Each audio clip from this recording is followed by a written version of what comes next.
Okay, so we have started recording here. If you take a look at my screen, what I'm going to do here, we have so far we have learned all the theories regarding what is performance testing, how you do single user bandwidth analysis using Fiddler. Now we are going to start script development. Now as I when I was discussing the theory, I said there are three parts in LoadRunner. One is virtual user generator, DUGen, that is we are calling DUGen, and then we have controller for execution, and then we have analysis. These three tools we have in LoadRunner. Okay. Now today we are going to learn how to record something in LoadRunner.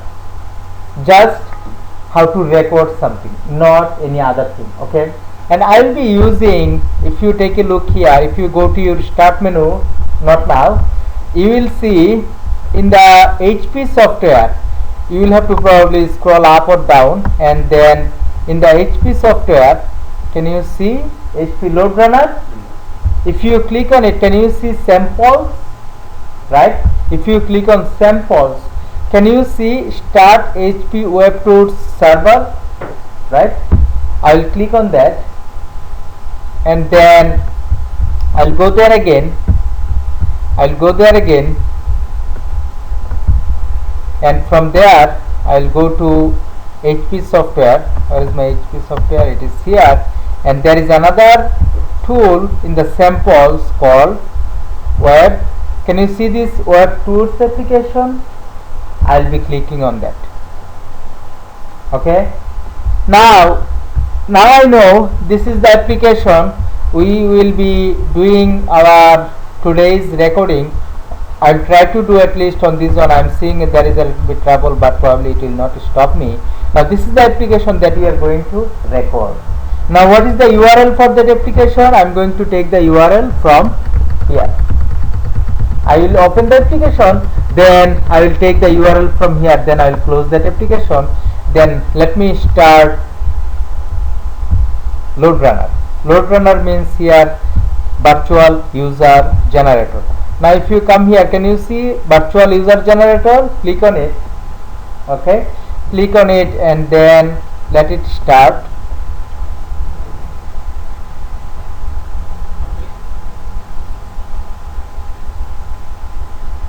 So when it is starting, see what we are going to do. This application, you do not need internet connection to use it. When you install LoadRunner, with that one, this software locally installed in your computer, get installed in your computer with HP LoadRunner. Now as I said, all the web application is hosted on a server. Now this application is hosted locally, but to execute it we will have to run a server.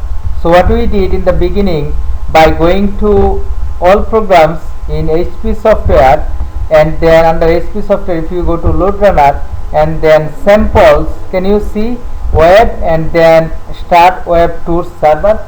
First I started server so that to run that application, and then I'm going to create, can you see file, right? File and new script. I'm going to click on it, file and new script, and here remember most of the work that you will be learning here, you will be selecting web HTML protocol. We have multiple protocol here. Let me give you an overview of the protocol. We have different type of application. We have some application developed using web HTML protocol, HTTP protocol, some of them using Flash protocol, some of them using True Client. So depending on application, we will have to select corresponding protocol. Now if you work as a performance tester, you will be working probably most of the time, 80% of the time you will be working with web HTML protocol, but sometimes you will see some of the application is coming with Flash protocol. But for now Just remember that whatever we will be learning here in this short course, we will be learning on HTTP protocol.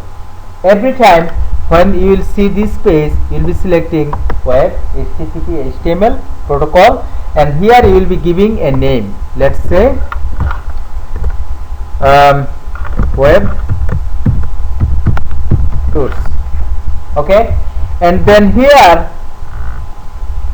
see here, you will be selecting a path where you want to save your file, but I will be saving it here in the temp delete folder. I'm okay with that. Now let's say record. I'm giving a name, just this is a random name, create.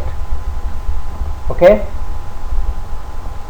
so it is just creating the script, it is creating the files, and then once it is created, the next step we will go to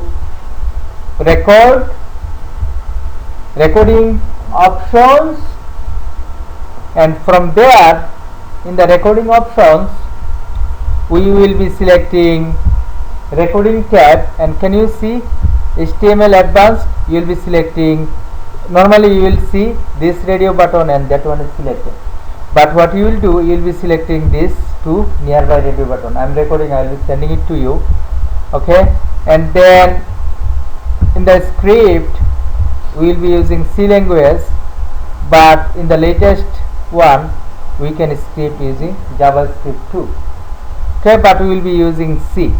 And then protocols, again it is web HTML protocol. Code generations, I will not do anything. Configurations, here API I will be selecting this one, EX, WebRef save param EX, and then if you come here, advanced, can you see generate WebRef find functions for, you will be selecting this checkbox, and then you will be clicking OK, and then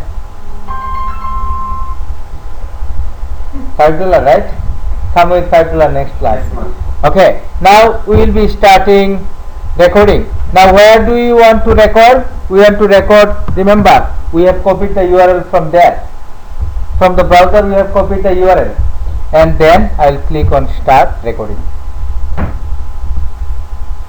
So the recording is being started. See how it goes. So it has opened the application for us. What we will do, we will click on sign up now. So I am going to create a transaction. Can you see this button here? I am going to click on it, and I am going to say, let's say 02, click on sign up.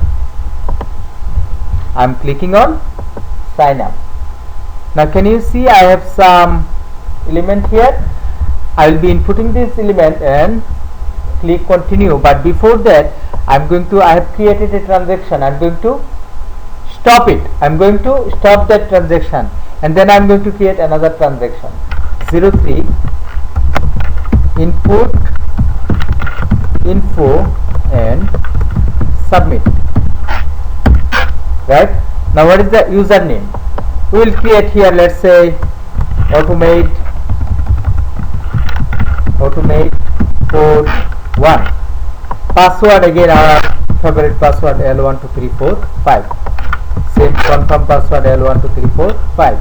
First name auto, last name user, street address, let's say 1234 River Road, and zip code, let's say 30093, and I will be clicking on continue. Right, it is saying that the user is created. Right, now what I am going to do, they are saying for registering and welcome to the, we hope we can meet all of your current future. If you have any question, okay, feel free. Now I am going to stop the transaction and stop recording. After I stop recording, let's see what happens here. Can you see it has created the script for me? Can you see it has created the script for me? Right? Right? Now you see one thing. What is the user we have created? Automate code 1. And what is the password? L12345. Login. Now it is taking us to the page, right? Now if I try automate code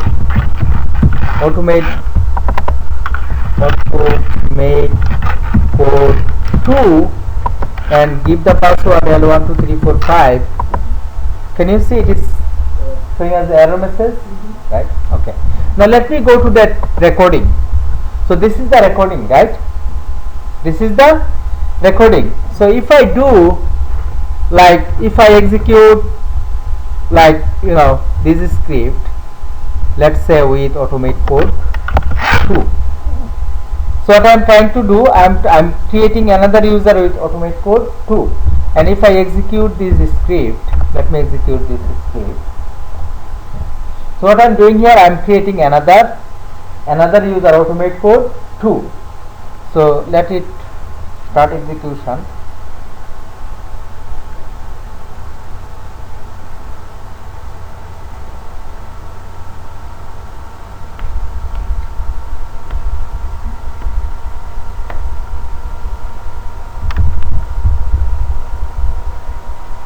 Okay. Now let me try now. So if I try now automate code 2, it will work. It should work, right? Yeah. Now if I try to log in, can you see it is working? So how did I created that user? Just like parameter. By the script, right? By the Script. by the script. Now if I want to create 10 more users, how many users? 10 more users. What will I do? Let me show you one simple thing. Let me show you one simple thing.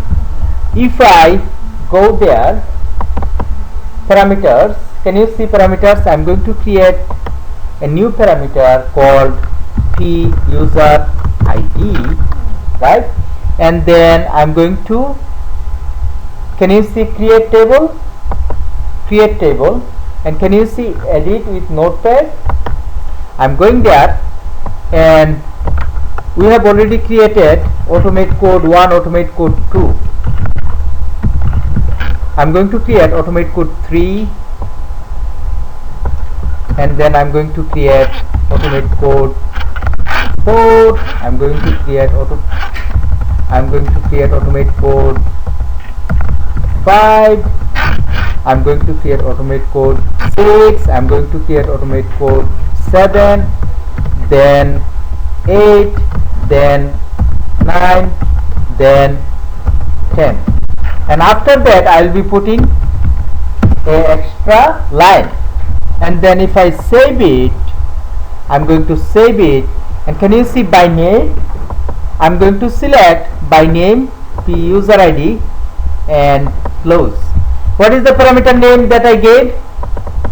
I gave parameter name p user id. I am going to copy that name, and if I go to my action, instead of automate code 2, I will be putting that parameter by putting that curly bracket p user id.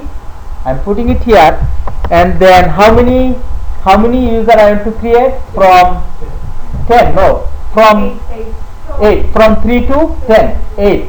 So if you go to runtime settings, and from runtime settings, can you see run logic? If you click on it, how many iteration I want? I want it to be executed 8 times, right? And if I executed it now, see what will happen. I am executed it 8 times to create 8 users. So you will see what happens now. So in the script, did you log out? No, I didn't log out. So that's okay? Yeah. Without logging out and the script? Yeah, that's okay. Okay, now take a look. So how many users we have created? from 1 to 10. Let me try with what is that? Let me try with automate code 10. Now I should have automate code 10 here, right? And what is the password? L1234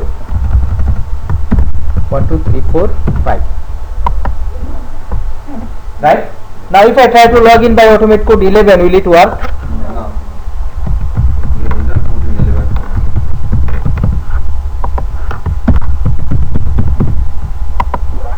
Is it clear? Yeah. Right? Now we will make sure when we are putting a wrong user, it is not working, and we will make sure that. But for now, for today, I will stop it here. You will be doing this work in your home, right? So the steps here that I do to make sure that I am executed it for 10 times. What I did, I clicked on parameters. Here I created a new parameter and give the name to user ID, and here I click on create table and then edit with notepad. In the notepad I input the data, and then by name I have selected to user ID. That's it.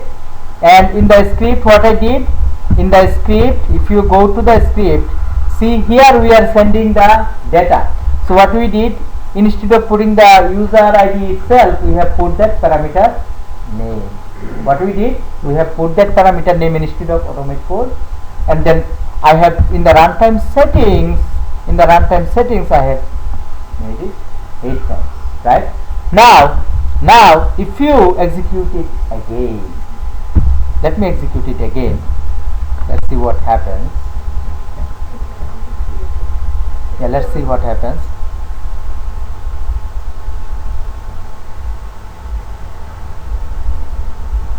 Can you see 8 failures?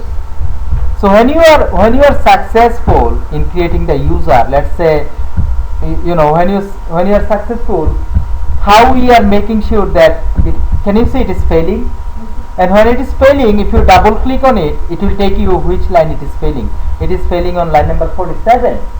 And then why it is failing? When it is trying to create it, it is like when it is created, in the page it is looking for a text, welcome to web tools. When it is successfully, when the user is successfully created, then it brings you a page where it says welcome to web tools. But if it is not able to create it successfully, then it is not giving you that welcome to web tools. It is giving you something else. So it was not able to get that text, and that's why it failed, because it's already, the user is already here, right? So I'll put a harder stop here. You do your practice. I'm going to send you this recording. You watch it. Whatever I did, just do that and come prepared in the next class. Okay? In the next class, I will first go through your understanding, what you have understand from today, and then I'll move forward. Alright everyone, thank you for joining.